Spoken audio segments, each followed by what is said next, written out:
आजच्या कार्यक्रमाबद्दल का बोलणार आपण? खरोखर म्हणजे आजचा हा जो कार्यक्रम वधूवर मेळा ठेवलेला आहे बौद्ध समाजानं, त्या वधूवर मेळ्याला ॲक्च्युअली मी शुभेच्छा देण्यासाठी मला या ठिकाणी आग्रह केला होता.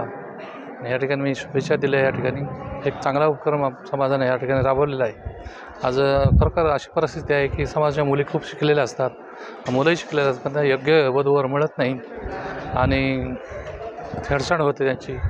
अशा याच्या मेळाव्यामधून एकमेकांना परिचय जेव्हा होतो आणि लिंग लागते, त्यांना छान जशा पाहिजे तसा मुलगी मिळू शकते या वधूवर मेळाव्यात. असे उपक्रम राबवले पाहिजे समाजामध्ये, प्रत्येक समाजामध्ये राबवले पाहिजेत, एवढंच मला ह्या ठिकाणी सांगायचं आहे. सर, येणाऱ्या काळामध्ये विधानसभा लागणार आहे, तर उदगीरमधून तुमची इच्छुकता आहे म्हणून असं कार्यकर्त्यातून चर्चा होत आहे. बिलकुल मला सांगावंच वाटतं की जेव्हा मी उदगीर मतदारसंघात मला 5,000 लीड दिली लोकसभेला, तेव्हा मला फिरत असताना काही लोकांनी असं म्हणाले की आपल्या मतदार बंधू भगिनी आणि काही आपले नेते लोक काय असतील, काही आपले कार्यकर्ते लोक असतील, त्यांची इच्छा आहे की आपण खासदारसाहेब आपण प्रयत्न करावा आपल्यासारखं. आमच्यासाठी एक डोक्यावरचा हात तुमच्यासारखा गोरगरिबाचा आमचा तुम्ही चांगले काम करता गोरगरिबासाठी, असं लोकांचं म्हणणं आहे.